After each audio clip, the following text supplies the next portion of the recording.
Locked in. All right, who here is locked in this morning? Y'all locked in? Y'all locked in? Everybody's locked in this morning? Okay, cool. So, this is a fun little interactive panel. I run this panel everywhere I go, and I have audition sites that we're going to get to in a minute, and we're going to talk a little bit about how this is going to go. But I also have a wonderful co-host, Ray. Take it away. Introduce yourself to the lovely crowd, please. Hello. I'm Hurd. I am a variety voice actor. I'm not sure how to put that exactly, but I'm a voice actor of all things voiceover. So anime voice acting is the more popular stuff that I get to do, but I'm also I also direct in terms of audio direction.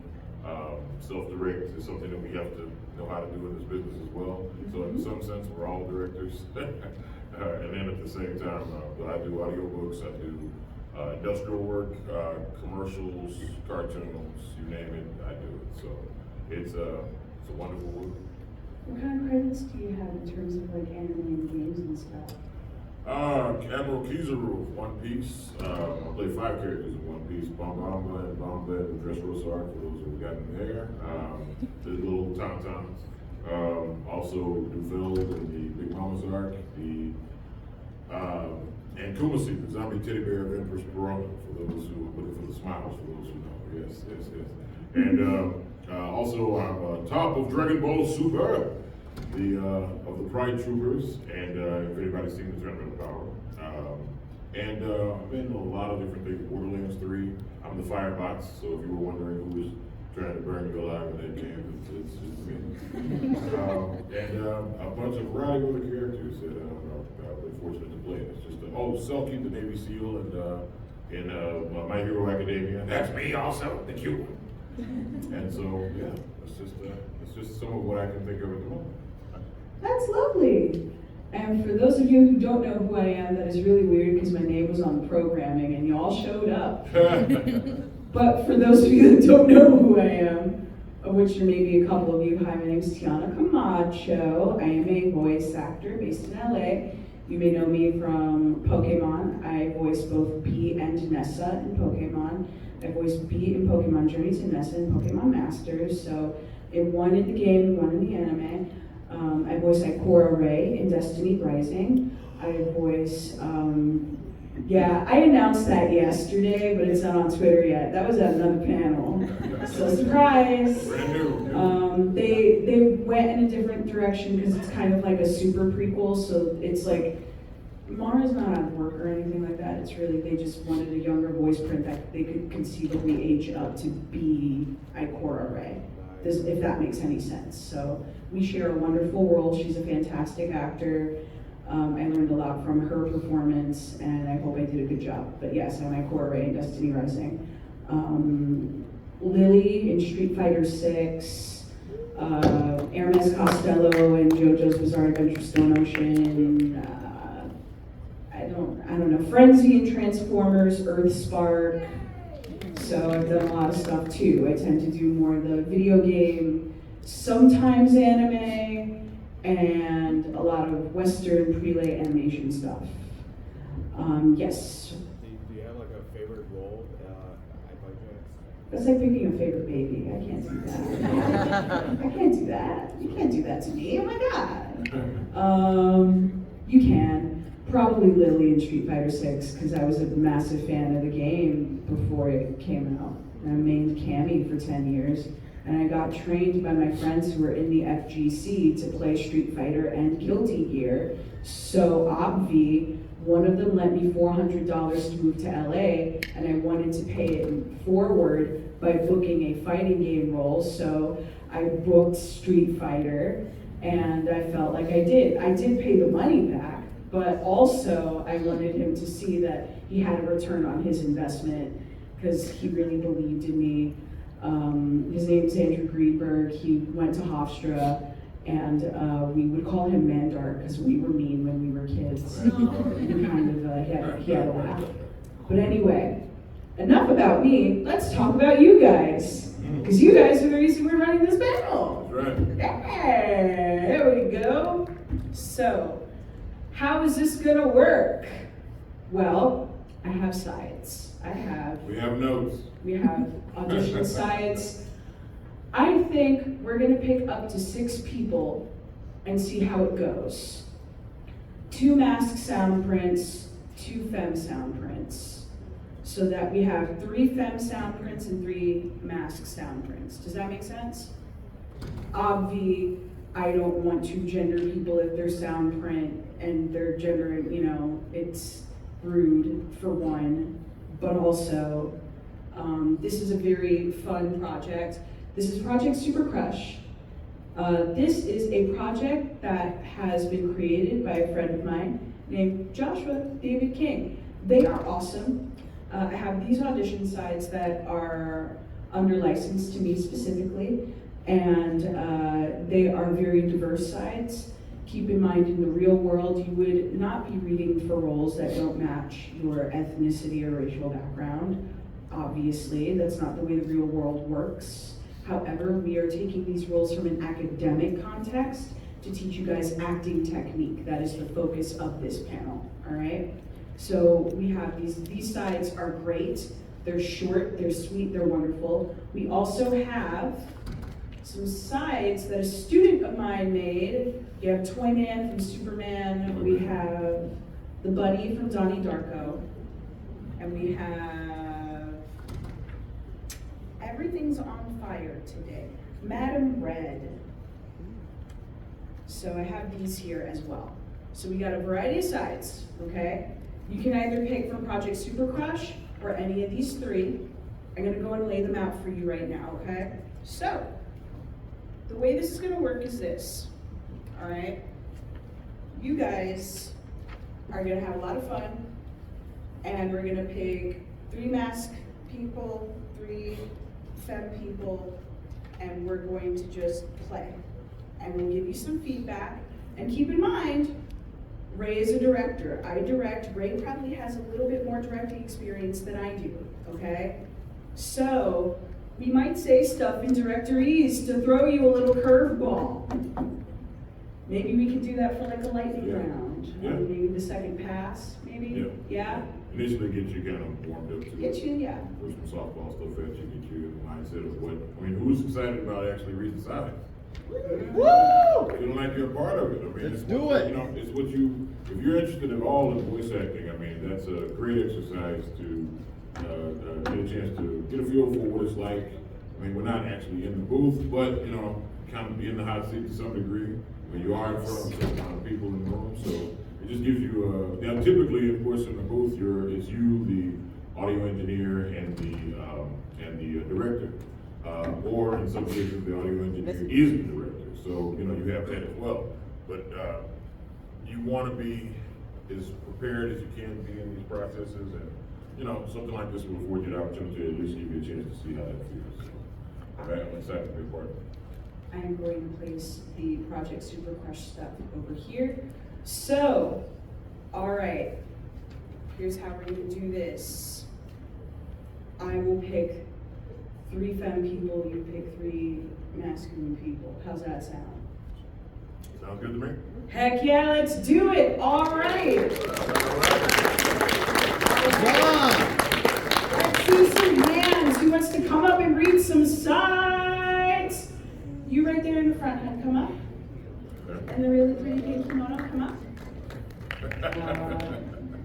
I am very intrigued by you. Please rise. Thank you. And one more, and we'll look up. Yes, you, please come up in the hat. Yes. And then we're gonna do 3 and 3. Okay. So you and let's see. Oh, you know what? That is a great question. I am actually gonna do this. Hold on one second. Beep beep boop beep boop. Oh, it's on. It's on. So I'm gonna hand you one of these when it's your turn to go, okay? This was on too, so. Yeah. I got you. Pass these around when it's time. So. All right, so you got one more guy. Okay, one more person. One more person. Okay, so. One more Let's person. see. That guy in the front looks pretty Yeah. enthusiastic. Let's jump in. Go ahead, come on. with their super arm.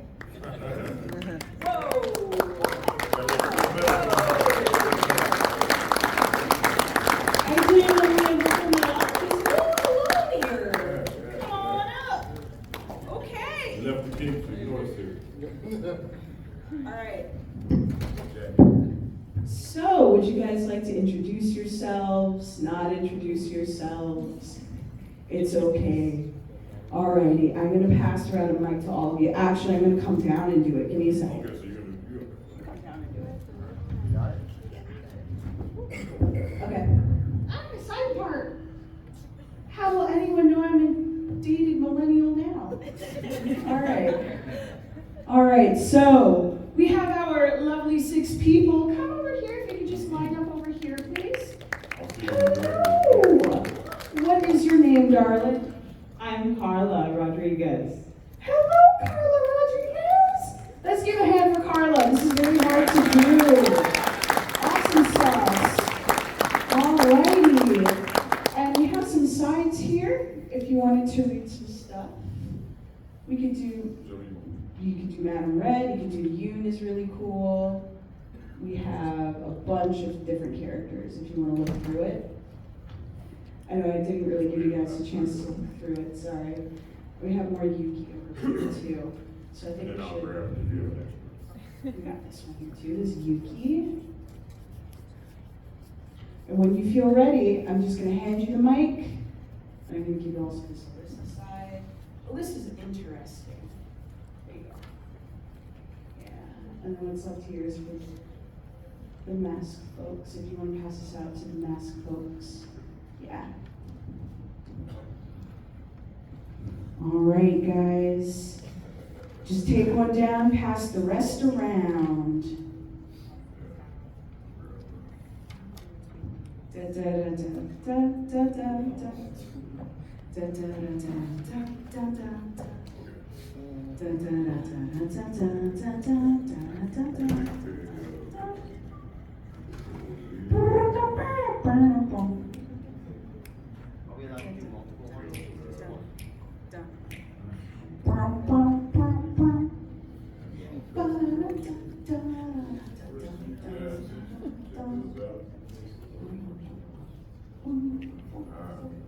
Can I make a suggestion if you're a little hoarse? Okay. I would do this one. You wanna go down there? That would lend yourself well. It's okay, we don't know Yeah. the character we're We gonna start, do. yeah, it's okay. It's all right. It's the name of the game. That's the name of the So game, if bro. you feel more comfortable, go with Do that one. that. That's right. Yeah. Decide Alrighty. to go back here, so- Alrighty. Can I see And that? then, yeah, best, check those out as well. Now typically, a director is more familiar with the material when we get started, so as you pick your characters, I'm gonna take a look at some of what I can to see if I can follow along. Because right now, I'm going based on strictly the pictures. Okay, Ebrignon, do we all have our sides picked out? Are we still looking through some sides on the end there? Being graded.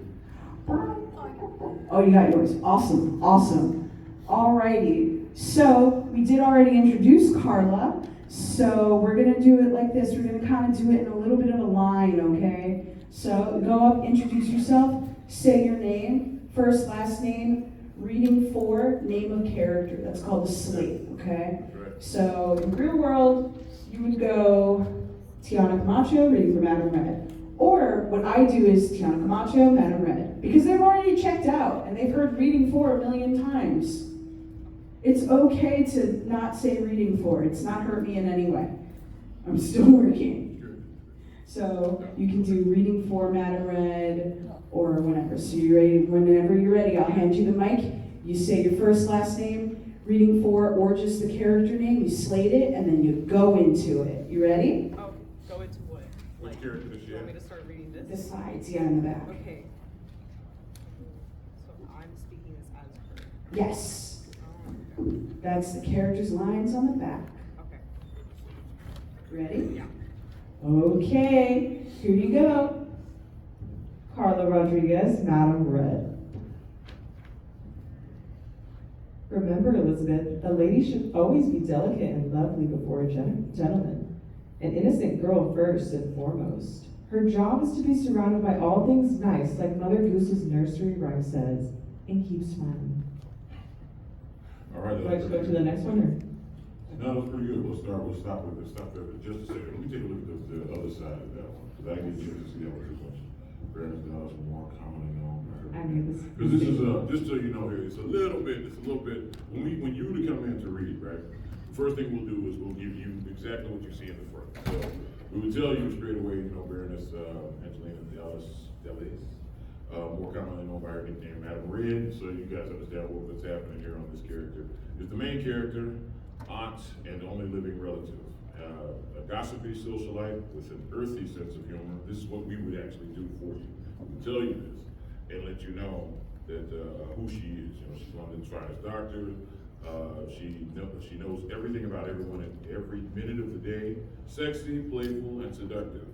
Her mannerisms can sometimes be attributed to that of a cat playing with a mouse. Just to kind of give everybody an idea of what type of character this is.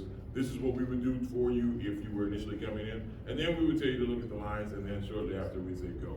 So, try that first line one more time. Knowing what you know now. Okay. I'm trying to give you on purpose a little bit of the feels of, Yeah. being on the spot. And then go into the read. So with what you know now, you try again. Okay. Carla Rodriguez, Madam Red. Remember, Elizabeth, a lady should always be delicate and lovely before a gentleman. An innocent girl first and foremost. Her job is to be surrounded by all things nice, like Mother Goose's nursery rhyme says, and keep smiling. Okay. Go ahead. So we'll go ahead with the second one, so we can just get a more feel of this. Okay. If you must insist on asking me my ideal man, I guess I should say something like, my dear nephew's butler. I mean, just look at this physique. Oh, my dear Sebastian, you should just quit your country job and come work for me instead.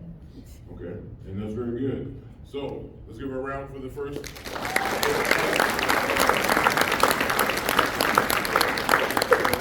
A little bit of direction, and then after that, we're gonna give you a second try, and then we'll move on to the next person for the second time. So, the first thing I'll tell you is that it was very good just reading along, going with it, just getting a feel for what you had to say. The thing that you're trying to accomplish at this point is your goal is to embody the character. You are this madam at this point.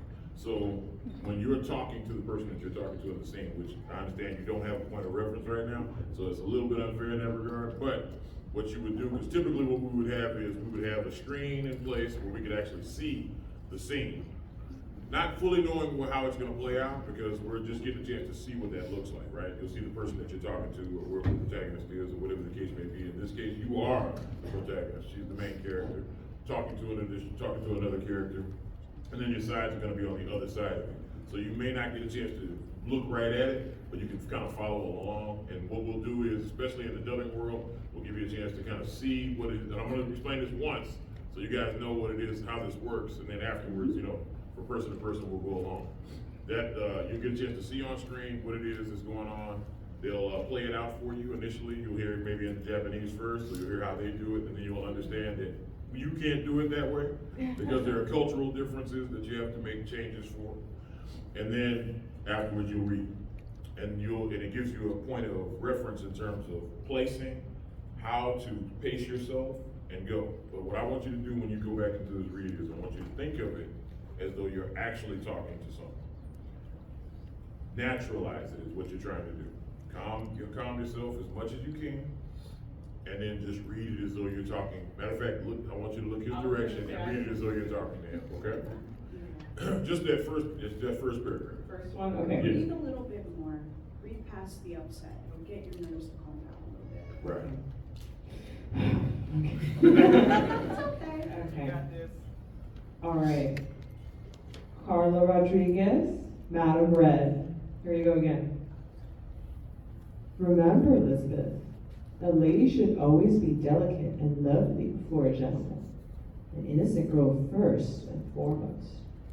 Her job is to be surrounded by all things nice, like Mother Goose's nursery rhyme says, and keep smiling. Much better, much better.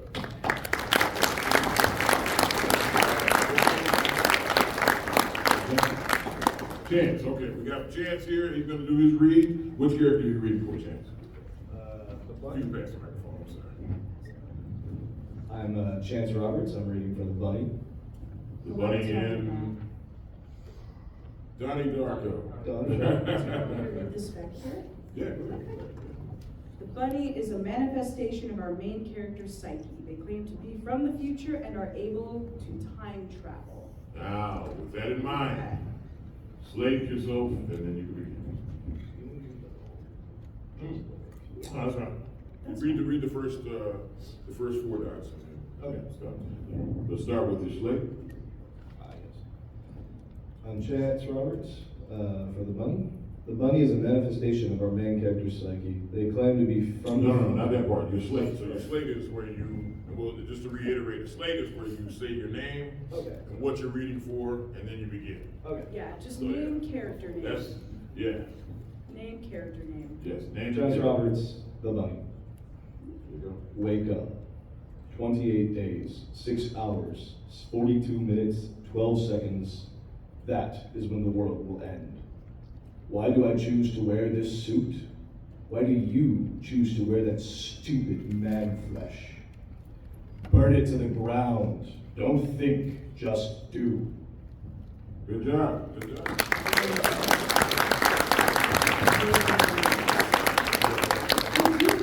Actually, so whenever you say something to someone, you're doing something to someone. What are you doing to who you're talking to? Have an idea of who this main character is in your mind's eye, and really flesh that out for yourself, right? So you're talking to this person, this main character, and you're kind of messing with him a little bit, right? I want to hear the action. I want to hear you really get to his level and just let him know that it's kind of like, it's almost like you're threatening him, but you're playing with him at the same time. Right. Toy with him a little more. Right. Okay. I meant to just like speaking down, like fear. You can do that, yeah. Yeah. Absolutely. That's perfect. Go ahead. Start with your slate again, and then begin. Chance Roberts, the Bunny. Wake up. 28 days, 6 hours, 42 minutes, 12 seconds. That is when the world will end. Why do I choose to wear this suit? Why do you choose to wear that stupid man flesh? Burn it to the ground. Don't think, just do. All right. All right.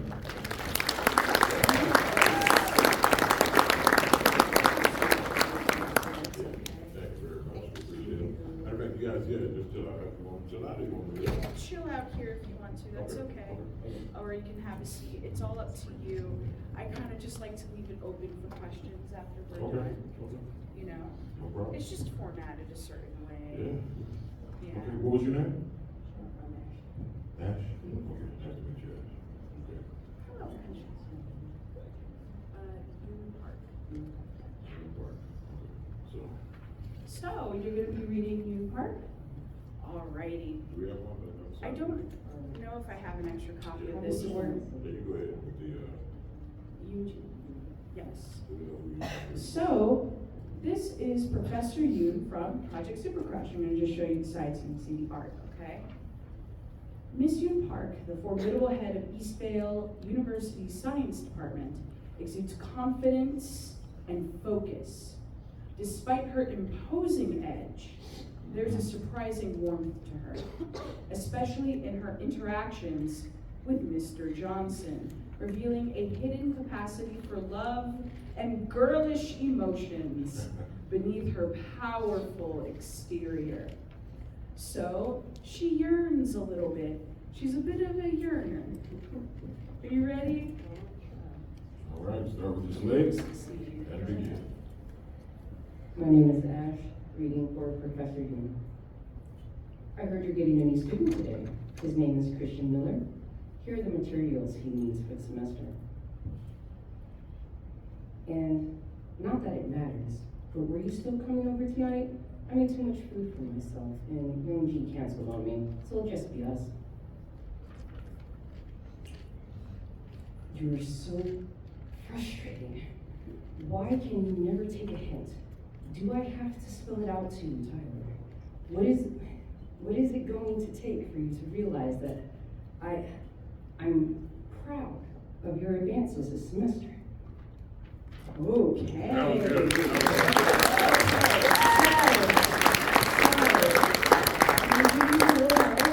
And I'm going to impart a little bit of knowledge that was passed on to me by my Meisner professor in college, okay? In every scene where there's a lot of tension, there's always one person or one character that does not want the scene to happen. She does not want to tell him how she feels because they are in a professional setting and that would be wildly inappropriate, right? So what is she actually saying in the last line? That she loves him, but he's not taking the hint and he's not making any moves, right? How would that make you feel as the character?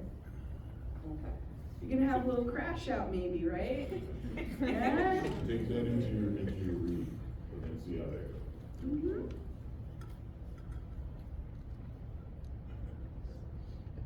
Go ahead and start with your slate, and then afterwards go ahead and begin.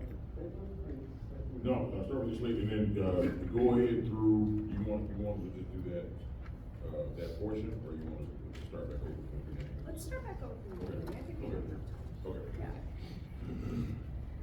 My name is Ash, reading for Professor Yoon. I heard you're getting a new student today.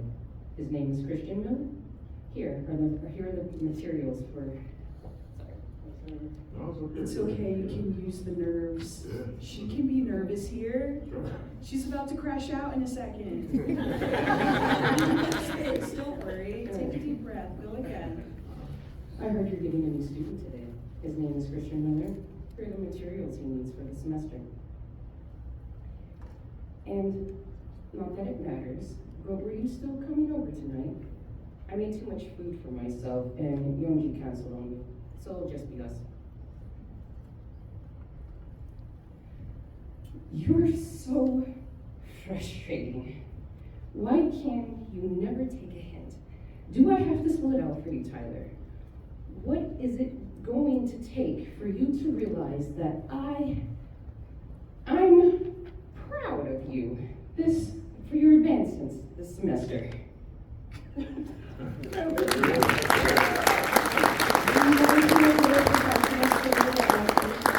About messing up lines. So I booked Transformers. I'm in the show. They gave me my audition back to listen to, and I flubbed one of the lines, but I booked the character anyway. People are looking for human. If they didn't want human, they wouldn't be looking for humans. Sure. It's okay to mess up. It's okay to stumble or to have a little bit of pre-life in an audition. Just take a deep breath, keep it going, you did great. Yeah, you did great. One of the things that you did that everybody caught is that you did something that's kind of difficult to learn in this business, and that's learning to emote. To actually put some level of passion in the read. And that's what makes it stand out. Did anybody notice that? Yeah. Notice you got some kind of big ears. That's what that was really always good to put that feeling into the read. It makes a difference because then we can feel what you feel. All right. How you doing? Doing good, how are you? Good. And what's your name again? My name is Torrin. Torin? Okay. Good to meet you, Torin. Who do we have here? What's your name? Amari. All right, so Amari, medium height, medium high range. Okay, so early 20s. All right, so Amari's in his early 20s. It's important to know. Amari stands out with a unique style, face full of perfectly placed piercings and short locks with a brown ombre vibe. Ombre vibe? Ombre. Okay. Brown ombre Like a vibe. Malaya. Yeah. Omri's appearance mirrors the artistry atmosphere of the coffee shop he works at. Friendly and observant and chill. All right, with all of that in mind, go slate side and begin. My name is Torrin Guy, and I'll be voicing Kamari. Freshman? You all must be coming from the entrance ceremony, huh? Well, no one really wears a uniform before classes start around here. My name's Amari, by the way. Can I get started for you guys? Sometimes inspiration strikes you in the most unlikely places. You can't always describe why it's there, but you should know you should follow it in your heart. Follow it. Very nice.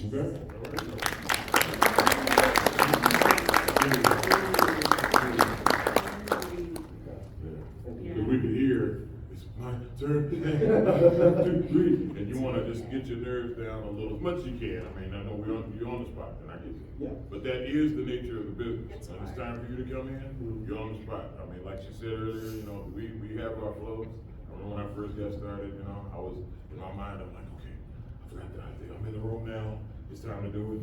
Okay, you know, I'm gonna turn it on, and I'm gonna be great, it's gonna be good. And I'm telling myself these things, and then I started making little mistakes here and there, because this director is not as smooth as the last director. He kind of picks at you a little more and wants to know a little more, you know, about what you can do. I'm starting to sweat. He realizes it, and he actually backs off for a second, and then he kind of works with me and goes through the process. And that's a little bit of what we're doing here. You know, we're trying to give you a better calmness about yourself so you can actually take the time to read. So I want you to take your time, think about what you're doing, think about who Omri is and what you learned about him, okay? And then bring that part of your of Omri that's in you out. Okay. Try that one more time. We'll start with this letter. Okay. My name's Tiana Guy, and I'll be voicing Amari. Freshman? You all must be coming from the entrance ceremony, huh? No one really wears a uniform before classes start around here. My name is Amari, by the way. What can I get started for you guys? Sometimes inspiration strikes you in the most unlikely places. You can't always describe what's there, but you should know how it feels in your heart. Follow it. Okay, I'm gonna stop for a second. That was good. Did anybody notice that at the beginning, you know, he's kind of mumbling a little bit through, but then on the second line, all of a sudden you start to hear and understand him, and you kind of feel him a little bit more? Yeah. You know why that is? Because at that point, you started to actually relax into the read. But prior to that, you gotta start that way. You know, you gotta give that same feeling you have on that second part, you gotta bring to the first part. So that way because it was harder to understand you, you know, but we could feel a little bit more what you were saying. You started actually asking questions, you know, and you felt like you were asking the question. But we're feeling this as you're saying, because we can't see it, but we're feeling what you're saying. And so that's part of emoting, you know, where if you believe it, we'll believe it. Right. And that's part of the acting aspect of what we do. But thank you, man, we appreciate it. Was the crowd?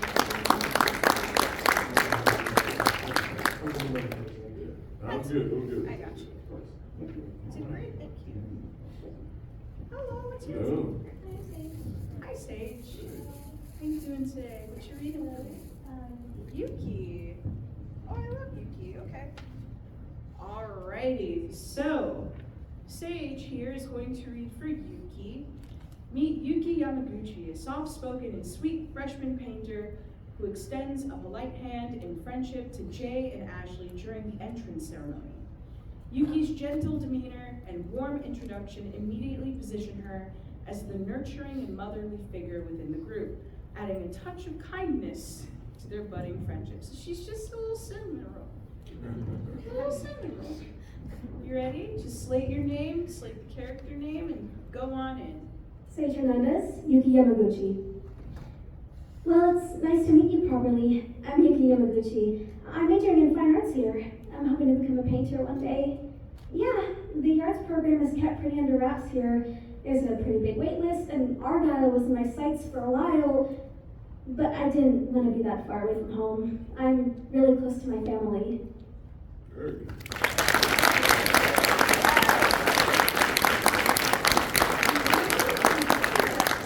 Truthfully to the character. I love that you picked this character to read. I can feel that you feel very comfortable reading it. And you see how she moved her shoulders and kind of got into it a little bit? That's something that's allowed. It's okay to do. A lot of people get in front of the mic and they just kind of freeze. And it's a natural reaction because you're just like, I don't know what I should do with my hands, or, you know what I mean? A lot of times that's the feeling when you get in front of it, especially when we're standing there and we're not actually holding a script.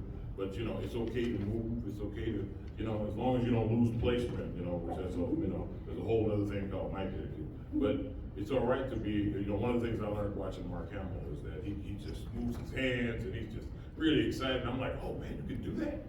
Like I had no idea that was something you could do, you know, in this business. And so then I was like, okay, and I got more, because I talk with my hands. So that worked out really well. And using your body as a tool is a good way to bring the energy that you need to bring to the script. So that was a really good read. Thank you.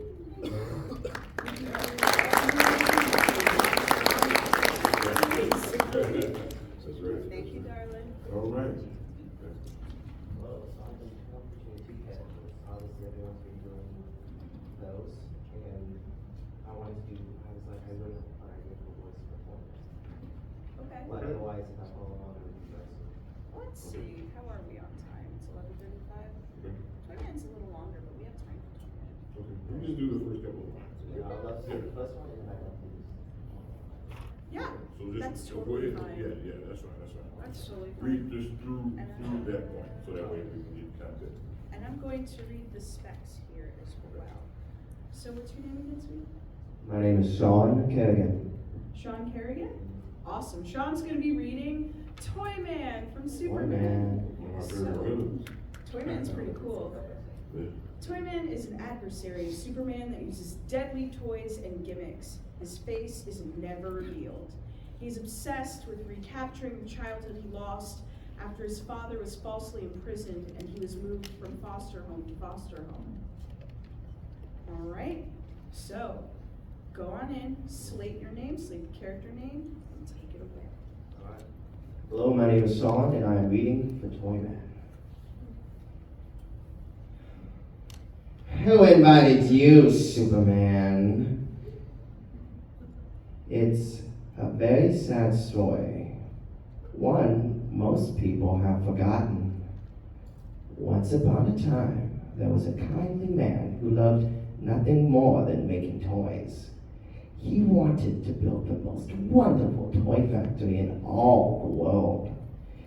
Only he had no money to pay for it. Then one day, a man came along, a very bad man. And he said he could pay for the factory under one condition. Okay. Very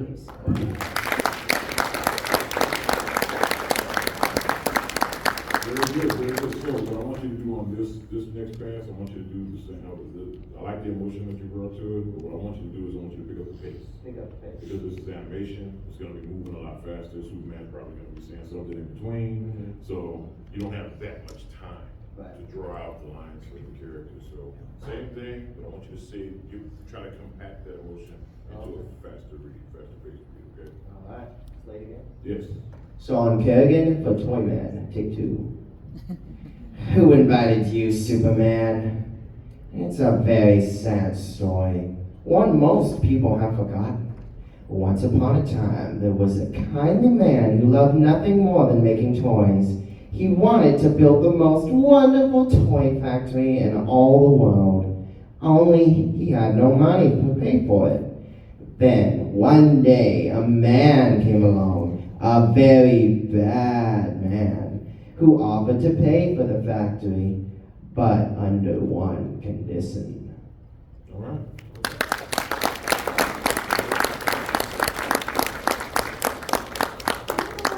Like, let's see how much time we have. We have like 20 minutes left. I think if we do one more take the monologue, it should be fine. I'm gonna apply a note here. Okay. Okay, so I want you to take the monologue again. I have a note for you. I really want you to think about how you want the person to feel that you're talking to. This is sort of how I teach intention to actors. I kind of flip it, because it's more, I have a lot of neurodivergent students and I feel like it's a little more neurodivergent friendly. So instead of like, what's your intent? Think more about the other person and how you want them to feel, okay? Think about who you're talking to in the moment. I believe in this one, you're probably talking to Lois, given the second line, right? You're giving Lois an interview. So you're talking to Lois Lane here.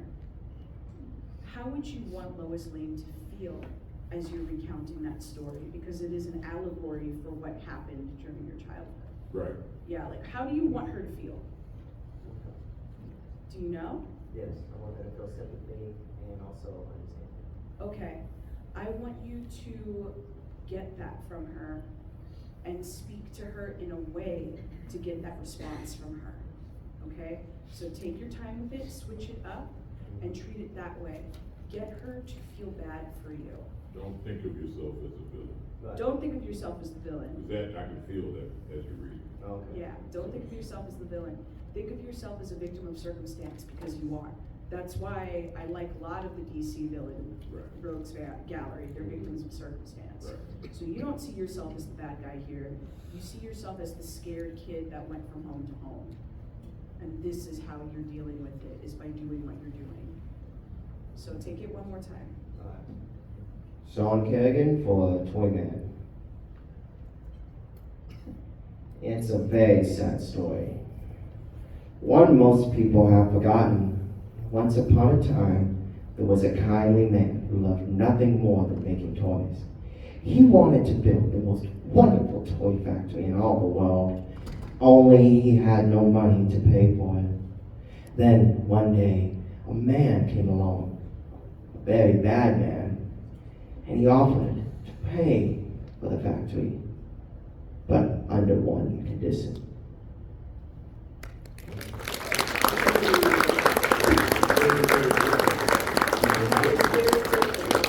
How good that was? Yeah. You made my tummy hurt. Good job. Another round of applause for all of the people.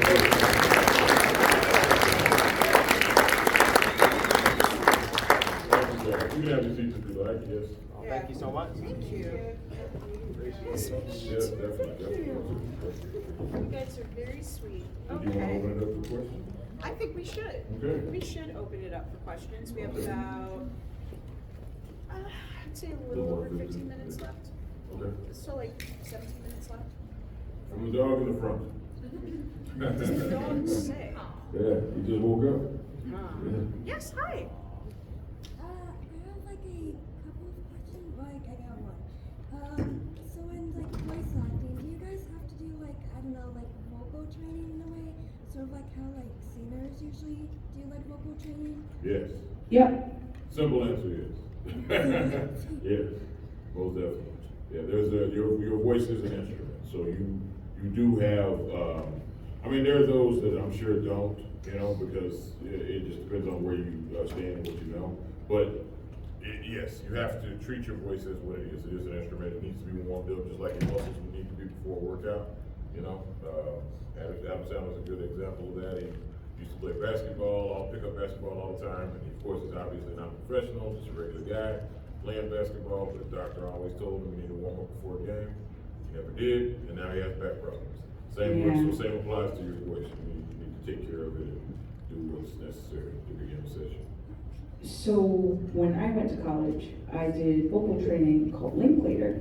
What that does is it frees your natural voice so that you know what your natural voice actually sounds like and feels like in your body by removing unnecessary tension in parts of your body, because that clamps you up here. Right. If you have tension in your jaw, it's gonna hurt you down here. If you have tension in your tongue, it's gonna hurt you down here.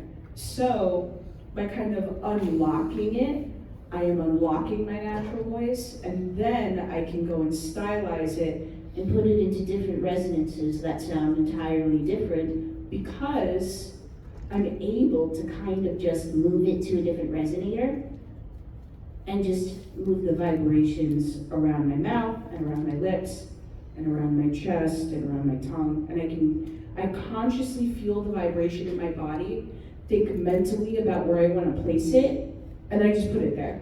And I'm like, okay, I place this character in my teeth, this character's in my chest, and I know where everything is, and then I map it out that way neurally in my mind because I've had that training. Now, Linklater, it's a little hard to come by because there's very few certified coaches in the entire world. But I know that there's one in Binghamton University in upstate New York, because that's where I studied and I got my degree. And I think in LA there should be one too. There might even be some in Texas. So I would look up the Linklater Center and see if you can find a coach in your area if that's within your budget. Because that will absolutely help you. Yes. I've heard this tip from a friend of mine who does a little bit of voice acting. It's like that to be a voice actor, it's less about having different voices and more about like being able to clearly just express emotion with one voice that you have. 100%. Yeah. Your voice is what any director is looking for. Any production company that would reach out to you in any way, or anybody you would submit to, they want to hear what your voice sounds like on their product. So whatever way you're able to emote or inflect, an emotion, that's what we're looking for. We're trying to see what it is that you can bring to the table with your voice and sound, because your voice is unique to you. There's nobody else generally in the world that sounds like you. So there may be similarities, but for the most part, your voice is what's going to distinguish you from the next person. Knowing how to use it is important. Yeah, I think vocal range helps with incidentals, so you can cover a wide range of side characters in a session. Right. And you get brought in more because you can cover a wide range, but that's a little bit different than being considered for bigger roles that require a lot of flexing your acting muscles. Right. And a lot of the time, a lot of the big roles that I have where I'm required to really, really act, use my normal voice, absolutely. 100%. Yeah. The bunny in the front. So, I had sent in like a sample to someone at one time, but what they were asking for was worded really weird. They said the work itself is simple audio barks that need to meet an emotion. The length of each clip is 1 to 2 seconds, with each line using 5 to 10 different clips. What does that mean? Because I've asked people and Googled it, and that makes no sense. Can I see? Do you want to show me like right now? What they were asking. Please? Because this is triggering some alarm bells in my mind, and I kind of want to have a look at this so that I can kind of physically see it. That's what they said. So the second audition,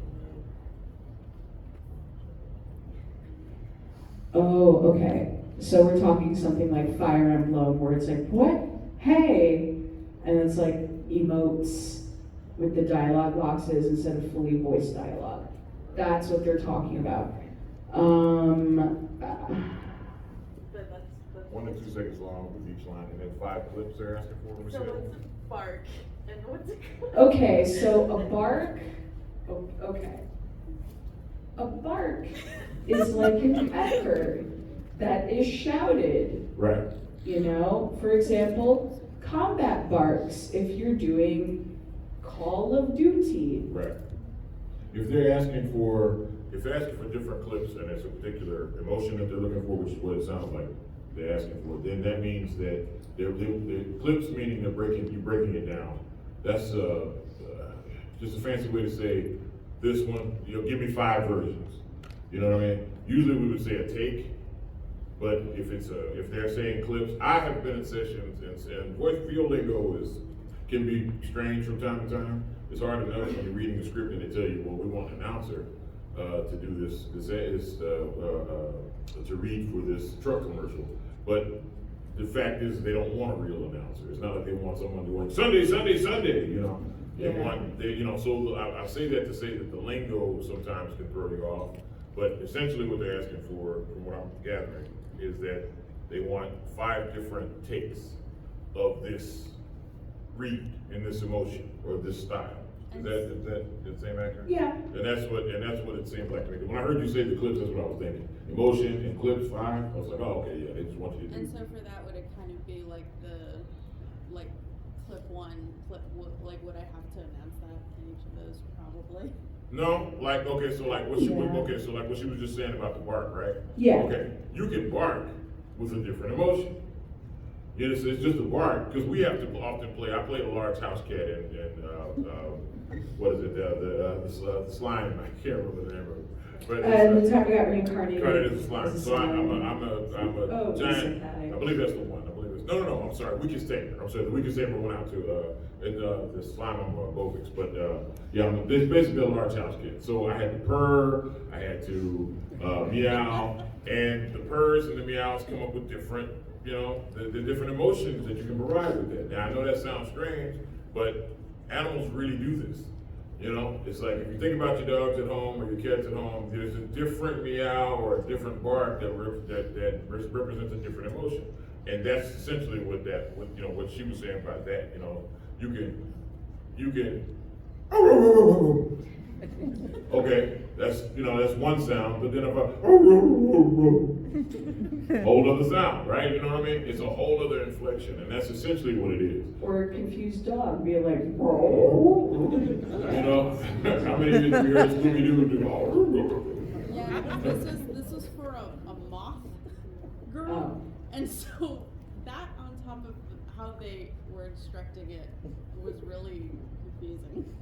Yeah, and it can be. I mean, that's sure can. That's kind of the nature of the business. You know, learning the lingo as a part of it, and that's kind of what we were trying to do. You know, while having some of everyone come up and actually go through the process, I was just shooting certain things at them just to see how they would take it. You know, what they would do with it, and then afterwards I'd break it down, and that's essentially what's happening. But yeah, when you run into problems like that, you know, do the best you can. Now you know when they say clips, they just mean takes. You know how many versions? Yeah. Give me 5 versions of this person doing X, Y, Z. And I mean, you can ask them questions. You can ask questions. If they are upset that you're asking questions, you don't want to work for them anyway. Right. No, you don't. It's okay to ask. You know, it's like what exactly? How exactly are you asking me to approach this, or what do you mean by clips? You know. You mean like takes? Yeah. Do you mean takes? Yeah. Right. You know, you can ask those questions. I mean, I get it. You don't want to sound like you don't know what you're doing, but yeah, it's. I'd rather you ask and want to know as someone that wants to bring you in. Like I like your voice. I would rather you ask and then I can tell you what I want than for you not to ask and just try to do something. You know, and then it's completely opposite of what I asked for. You know, I've done that dumb stuff myself before, and you'll feel worse doing it that way, and then you don't hear back. Then for them to respond and say, well, you know, this is what we're asking for. This is it, you know. That's so always just ask. Okay, and we'll go with the one in the back. You think you held your head for a while? Yes. Shaggy. How long is a typical session, like for an episode or something? Ooh, that depends on a lot of stuff. Yeah, that depends on a lot of stuff. Yeah. Oftentimes they just, you know, it can be. I think max. I mean, I've had some long sessions, but for the most part, you know, it can be 15 minutes, it can be 3 hours. You know, I've done a lot of sessions for video games that were, you know, 3-hour-long sessions. So it just depends on, like you said, it just depends on. And if you're doing an audiobook, it never is. It is when you're done, and that's a whole other kind of mountain to climb. So it just depends on what you're doing. But generally, if you're brought in, you know, to do an animation or, you know, any narration, it could be, you know, you're just talking maybe an hour, a couple hours. Yeah. If you're talking like minimums that you can expect to block off time for, I would say for a lot of union animation, it's considered a 4-hour minimum. But they'll give you the line count ahead of time, and you can be like, I can do that in an hour. So they'll probably shorten it. But you're still, you know, that's like a 4-hour payout. For non-union animation, you're looking at a 2-hour minimum, right? Usually. But in games, we're talking about 4 hours for games that are union, 2 hours, and there's also a 1-hour minimum actually for union games now. And for non-union, it's usually a 2-hour minimum. So if you don't know how many lines your character has, be expected to be there for an even number of hours, usually 2 to 4, depending. For dubbing, it's 2. For certain kinds of video games, it's 2. So keep in mind, it could be up to 4, depending on what the contract says or what your line count is. And this person's had their hand up forever. Oh, you guys are getting a treat. Yes, we definitely go to you. I just want to say y'all are getting a real treat because, like, like, she just used a lot of technical terms there that are standard VO lingo, and so you can take some of this stuff to the bank and cash it. Go ahead.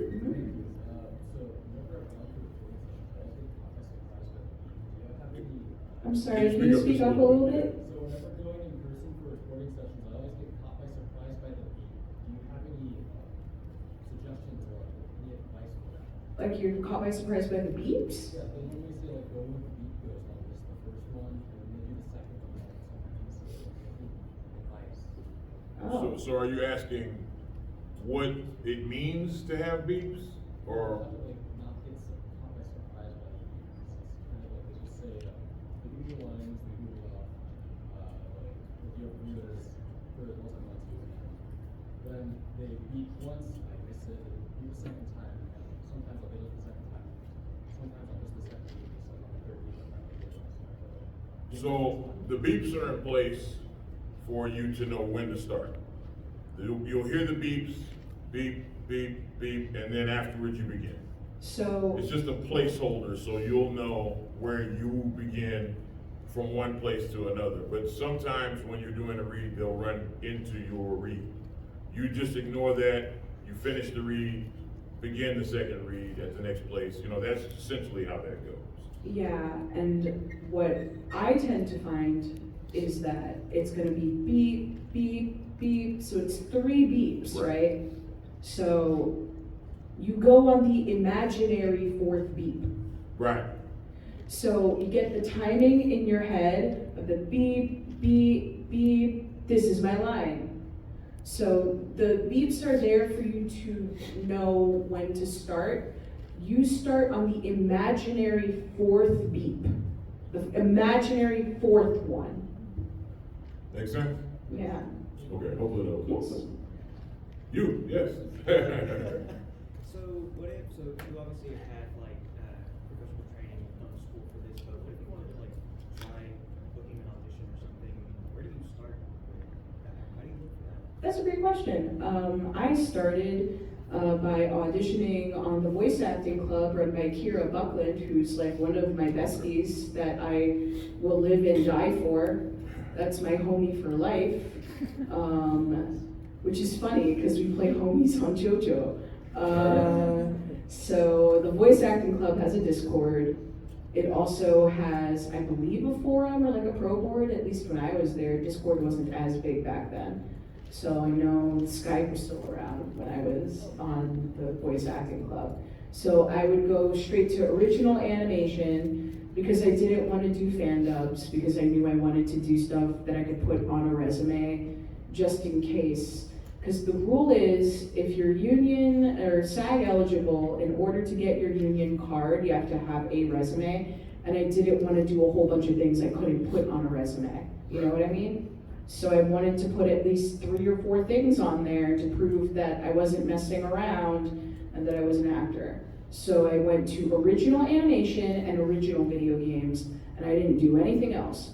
Now, obviously I would do like parody work, sure, because it's fun, but I would stick solely to those on the voice acting club and audition for everything on there, just to get my feet wet. And if you were like me and non-union, then, and that's, so this is great because you get both perspectives. You get the union side, what she explained to you, and that's exactly what you want to do. You want to do things that are going to put you immediately into that, you know, that perfect, or something you'd be able to join the union shortly after, or, you know, round yourself out for that, you know, for that type of work. If you're doing non-union work, first of all, I tell you, don't run away from the starting out. You don't want to run away from, you know, any of the jobs that are not only lower budget, but then things that are not necessarily fan oriented, but like things that either don't pay or don't, you know, or, you know, low hanging fruit. You know what I'm saying? I mean, I started out doing $5 jobs and things like that, just looking for whatever kind of work I could do to get myself acclimated to the process. You know what I mean? Something I just wanted to get reps in, because you need reps. You know what I mean? You're gonna be a lot of what you're gonna be doing is directing yourself. You know, trying to figure out how to take the script and actually make it work for you until you actually get in front of a director or get to find yourself in a place where you can get someone that's experienced to show you what to do. You know what I mean? If you're not, especially if you're not taking courses, you want to be able to take classes, educate yourself in the process. But finding the work, non-union work, a lot of it, I would tell you, pay-to-play sites are great. Starting out with those, I mean, you have, it's not, well, it wasn't very popular at one time, but I used to do Fiverr.com. I did lots of other pay-to-play sites, Voices. Can I jump in and say the thing that happened? Okay. Do not bother with Voices. I am so serious. I do not care if they come for me. I'm gonna tell you why. I have a little story. I had active accounts on Voices and Voice123 at one point, and it was great because it was how I was able to save money to move to LA. I was doing a lot of jobs on pay-to-plays. There was a job on there for the voice of Harriet Tubman for a museum. Now, I didn't think I was a fit for that specifically, even though I'm mixed. I felt like I didn't have the resonance or whatever. I'm not submitting for it. I don't think I'm a fit for Harriet Tubman. I'm not gonna submit. But I will say, I saw the same thing cross-posted on both sites. All right, both sites. Voices.com had one with a project manager paying $100 for that. It was museum audio. So it was for a museum. It was for academic purposes. I saw the same job cross-posted on Voice123. I was like, oh, I think I've seen this on Voices. It was paying $400. Voices skimmed 75% of the talent fee into their own pocket. Do not work on Voices.com. They skim the talent payment into their pocket and they leave you with the crumbs. And they're willing to do that to our community. So don't bother. Stick to Voice123, stick to Bidalgo. Yeah, Bidalgo's a good one. Bidalgo's really good, and Armin's a cool person from what I've been told. I know Karin knows Armin, so. Oh, okay. Well, yeah, that's, so those, the pay-to-play sites are good to get reps and get opportunities. So, take it with caution, like she was explaining.